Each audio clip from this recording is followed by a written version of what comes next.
Namaskar. Hello and welcome to PGurus channel. I'm your host Sree Iyer. Joining me is Sridhar Chityala ji, and we're going to be talking about the new appointment, United States Ambassador to India, Sergio Gor. Let's welcome Sridhar Chityala ji. Sridhar ji, namaskar and welcome to PGurus channel. How are you, sir? Namaskar, sir. I'm doing very well, and I hope you are doing well as well. Why don't you drink a sip of water, Sriji, and then we should be ready to good to go. Yes, sir. You keep going, sir. I forgot to bring my water bottle. That's okay. This is just an accident thing. No worries, sir. Let's talk about Sergio Gor. He comes very highly rated. He's supposed to have a very close connect with the president. Viewers, I have told you that some of the bodies that are deciding the policy in the Trump administration, it's packed with Pakistani friendly, sensitive, Pakistani leaning people. We have identified, at least Rajiv Malhotra ji has identified 88. And for India, there are none. There's one nominal Indian American, but nobody knows what his stance is. So this is very important that all this clutter, all these things where the filters keep getting put, those things be removed and that there's a direct connect. Sir, please talk to us. You know Sergey, so hopefully this will help things move along much better. Well, fantastic. Thank you so much, folks, and good evening or good morning or good afternoon where you are. So what we want to cover with Sergio is, on Sergio Gor is, who is he? Is number one. Number two is, what's his mandate? What's the mandate that's been given to him by Trump?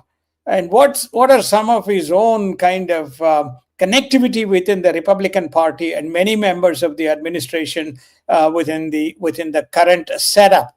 And most importantly, how is he going to move the current tariff and other agenda? And finally, how is he going to converge on the trust deficit as is perceived to be? But you talk to Trump and Modi, they will say, no, there's no trust deficit, and I think we are ready to rock and roll.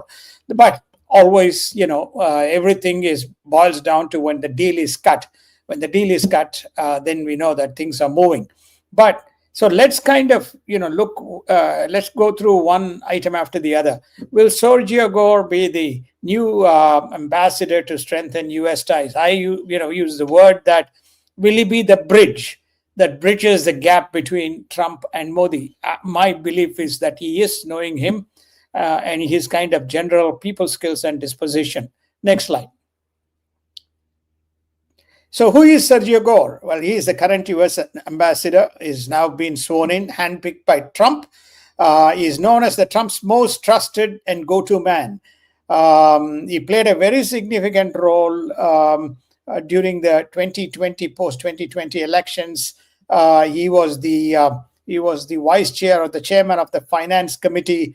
In the current administration, during the current period, he served as the director of Presidential Personnel Office, which is a very important function, from January to October. Why November? November, he gets nominated, and I think he takes over his position early January. He's already visited India, and he has met with External Affairs Minister, National Security Minister for Defense.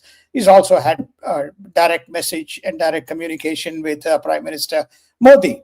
Okay. And then he also served many of the past luminaries, current luminaries like John McCain, Rand Paul, and I talked about the Finance Committee. He also has served as an advisor to Trump Jr. That should give you one or two indications. Don Trump Jr. is very well respected by his father. Who knows? He could be the person succeeding the President Trump. So from a kind of paraphernalia point of view, he seems to carry tick boxes, and this selection also indicates the importance that Trump and his team have placed on the U.S.-India relationship, notwithstanding the fact that all criticisms that's been levied thus far, what has Trump done and has he got it wrong, etc. Okay, next slide. Okay, what's his mandate? What has he been told to do? Okay, he says the way you craft policy is through access and rapport. You need the person, you need connectivity, and then you build a rapport. That seems to be the and to bridge the Modi-Trump divide. That seems to be the new mantra, because Gor is supposed to be a people's man. I can narrate a couple of incidents, but I'll leave that aside for the time being. I've also known him, and my expectation is that through Charlie Creek Turning Point programs, and he's a go-to guy. Okay, what's he trying to do? He's been told to bridge the trust deficit and to have direct dialogue and facilitate direct dialogue. By the way, this is supported by Marco Rubio. Usually the dialogues happen through External Affairs Minister and the Secretary of State. But here, Marco Rubio has consented that, given the important nature of the relationship, that there is a direct dialogue between him and Trump, and it carries Trump's message to Modi ji. Okay, so then Gor's role is also on policy reset. This aggressive, the oil tariffs, and most importantly, this notion, this constantly being portrayed, whether it is as what's his name, Sree has pointed out, whether the Pakistani lobbies within the administration continuing to try and press the message that he intervened and brought about a truce because Pakistanis have nuclear weapons. All I can say is we have covered this at least in a couple of programs through DJI, and we discussed it, that the 𝗔𝗠𝗙𝗎𝗍 Munir carries a very strong relationship with Michael Kurilla, who was the head of Center Command, and he in turn has a relationship with Hoxha. So therefore, whether that has played in conjunction with some of the names that we also presented through DJI, who play an active part in the policy making within, which supports pro-Pakistan efforts. So we will see many of these things, cut through with Gor's presence in India. Okay, as I mentioned, from proximity to policy building, this is not my words. These are the words of another confidant who has written about Gor. He says it is policy making is no longer in isolation. It is about proximity and reach. You convert that to policy and you build a communication bridge. So that's his mandate: build a communication bridge, start the engagement process, have a direct relationship and engagement between Modi and Trump, using him as the conduit. I don't know whether he will use Dowell or whether he will use External Affairs Minister as the other channel, or Modi himself will say, okay, let's cut through and let me talk directly to Trump. All of these things are his mandate, and basically to get the thing back on trail. Okay, India-US trade relationship today, despite all the mumbo jumbo and the rumbles that are going on here, they say they are almost near a breakthrough. Two big items have been Russian oil, and the second has been the agro imports. Those two have been the throttle points. But having said that, everybody agrees, including Marco Rubio, the objective is to deepen the India-US strategic relationship. $500 billion bilateral trade. Today it's around $200 billion, $500 billion bilateral trade by 2030. Remember, India is the largest exporting partner to largest exporting partner is United States, close to about $140 billion worth of exports, or $120 billion worth of exports, and $80 billion with a deficit of $40 billion.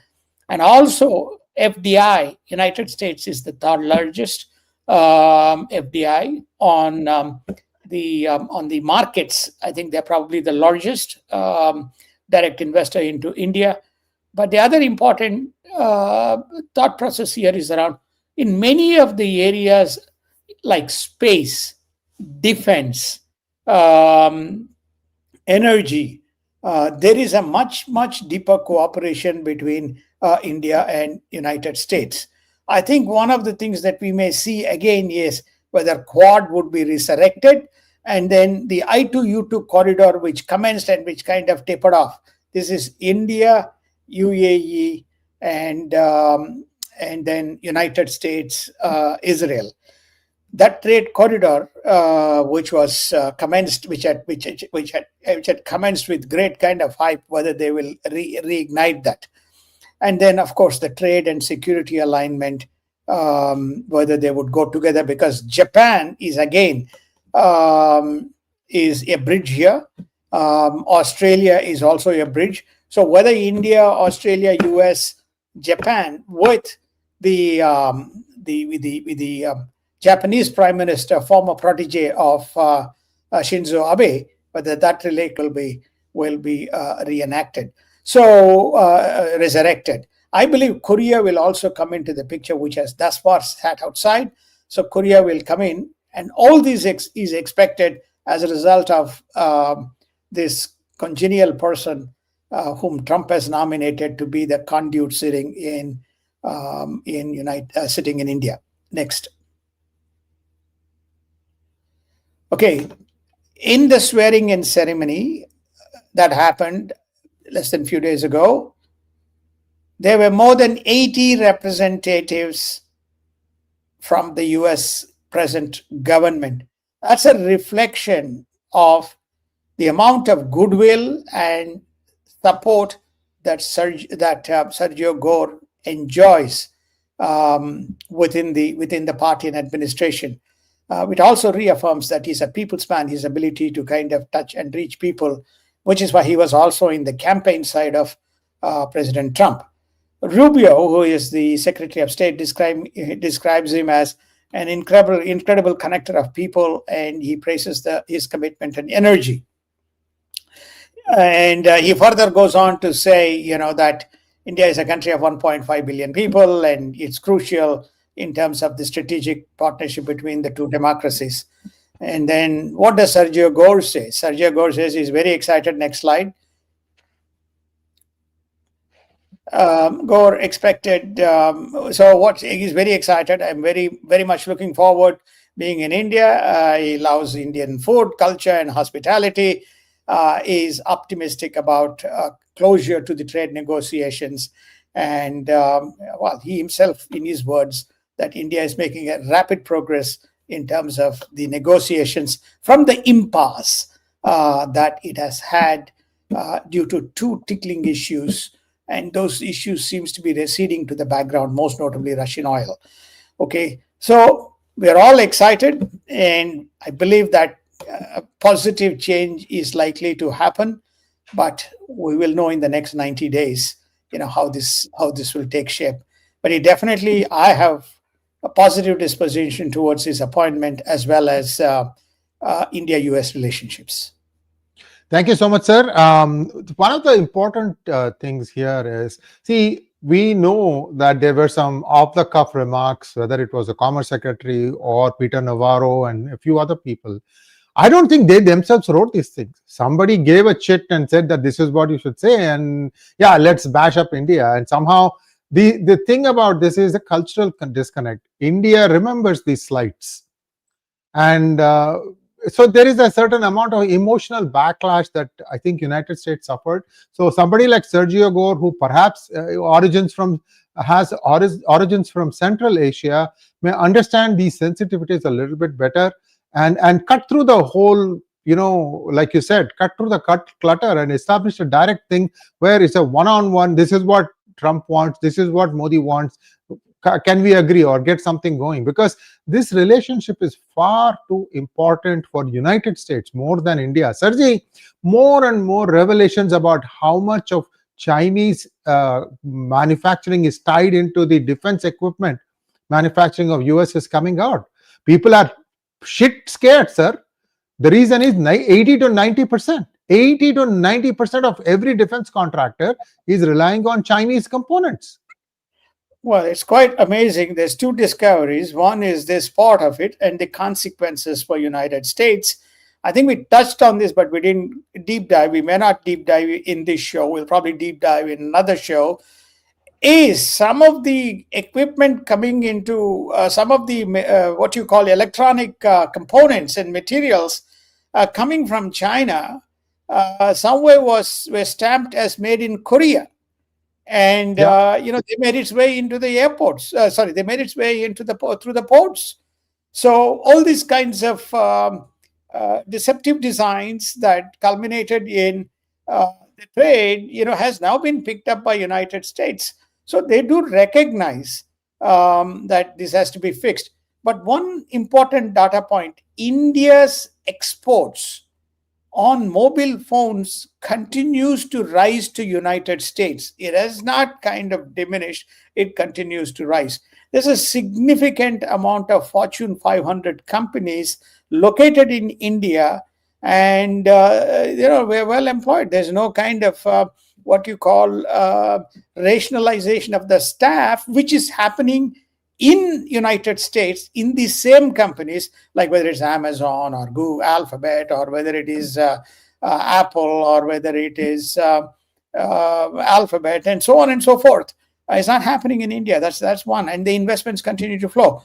Remember, Google has deployed one of its largest data centers in India. So there is a big effort in maybe making India one of the geolocation centers. I mean, Google is not going to rely on just one location, but it's going to be few locations. We'll cover that again in a separate story in terms of how these communication cables and how the infrastructure is going to play a pivotal role in supply chain management. But that's again a separate topic and a separate day. But for all of these things, India has a very important role to play in support of both security and management of supply chain strategy. We have to talk about the pharmaceutical and chemical domains as well, but we'll leave it. So hence, you have an important man at the helm being sent in a clear message to the world and to India. Thank you so much, sir. We have a couple of announcements, viewers. So we're going to wear our dharmic caps now. First, Sridhar ji, you have been, at the top of this initiative. You've been one of the key persons trying to Aham Brahmasmi Foundation. Talk to us a little bit about this, sir, and how this is now touring much of the world. You can talk us through the dates and how it's important for those people living in those cities to get connected. Over to you, sir. Great, thank you. Aham Brahmasmi is a foundation, is a non-profit established under the auspices of. It started as an independent charitable trust, but it's now operating fully under the auspices of Dakshinamaya Sringeri Sharada Peetham. Slide 1, please.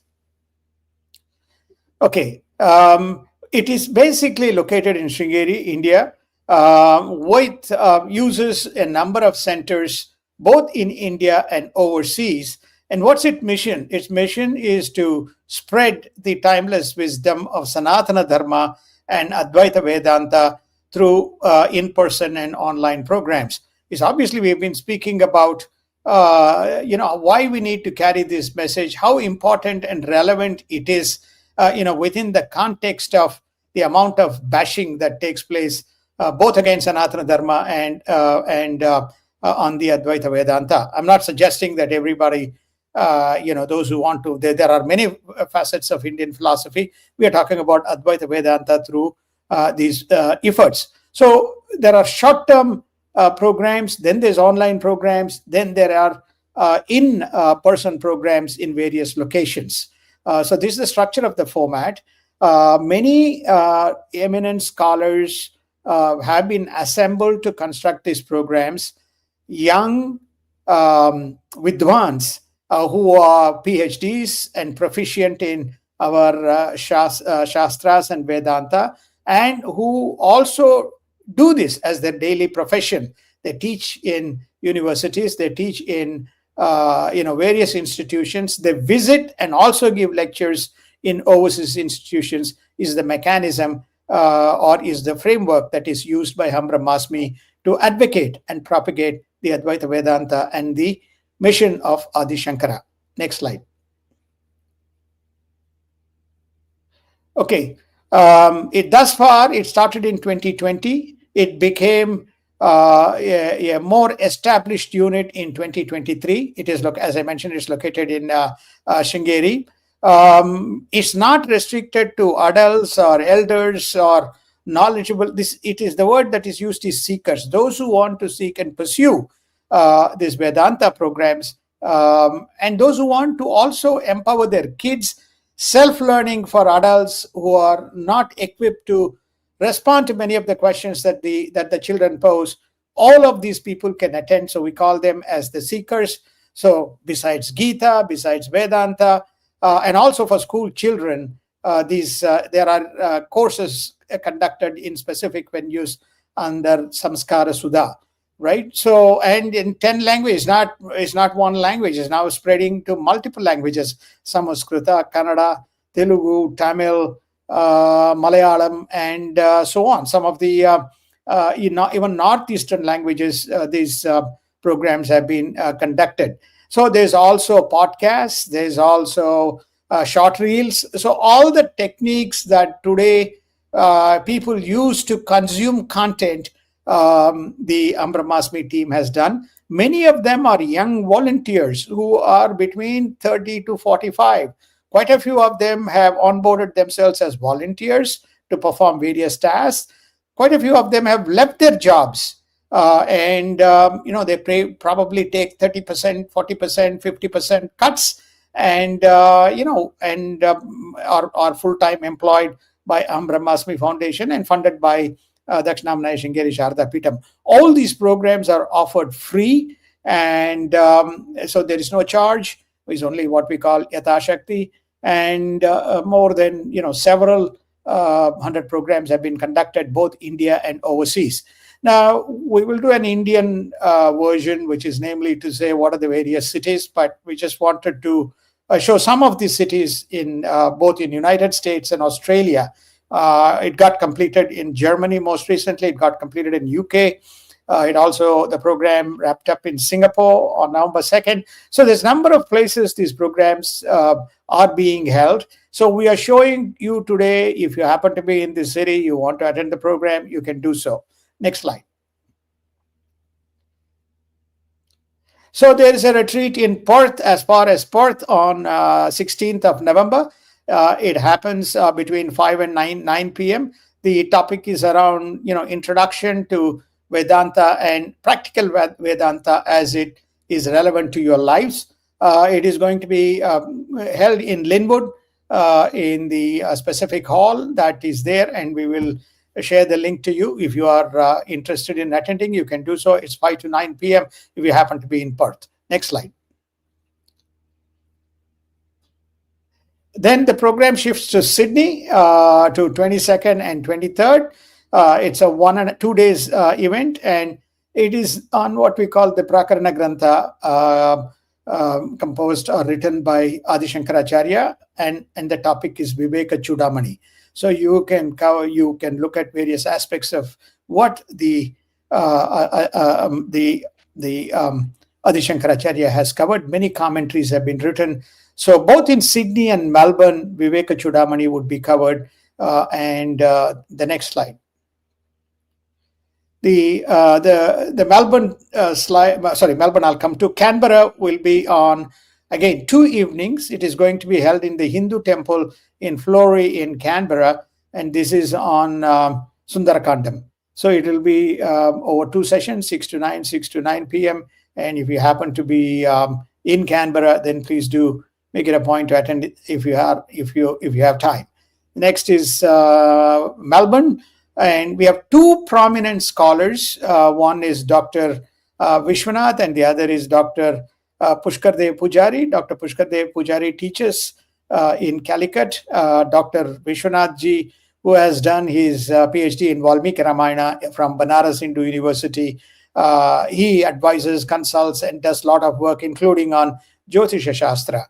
And so both these Vidwans are very well trained. They conduct these sessions in a very typical academic kind of format, Q&A, interventions, and, in the presentation style, very much like an academic teaching. So these are the 2 Vidwans who are touring Australia, and they will be in Perth, they will be in Sydney, they will be in Melbourne, and they'll be in Canberra.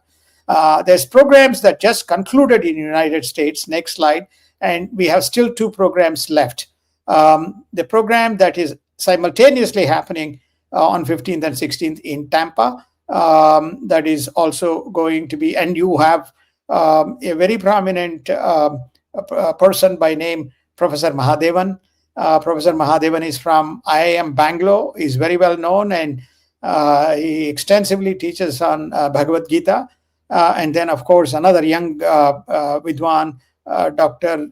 Shankar Ramanji. So these 2 people would be covering United States, what is the residual part of what is left in Tampa. They just finished in Detroit, they finished in DC, they finished in Boston, and now they finished in Atlanta.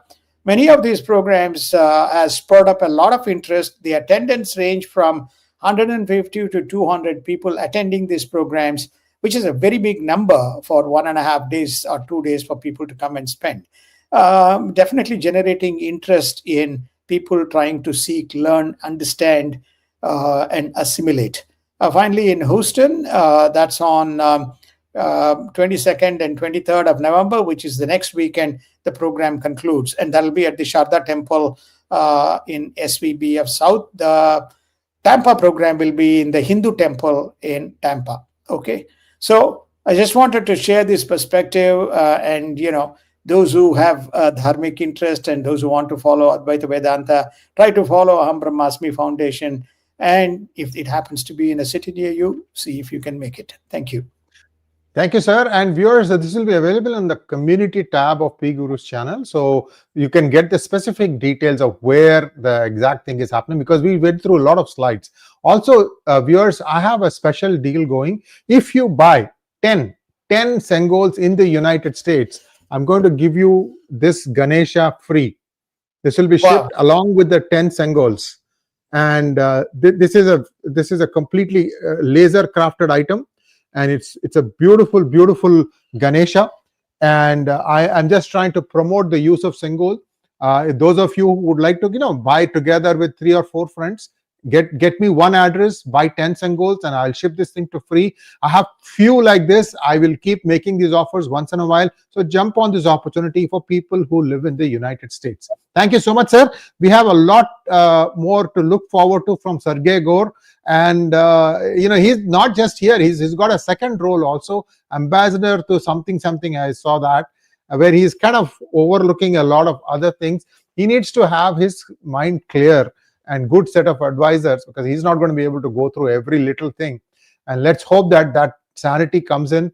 Certainly, India is a very important partner for the United States, especially in what they are up against China.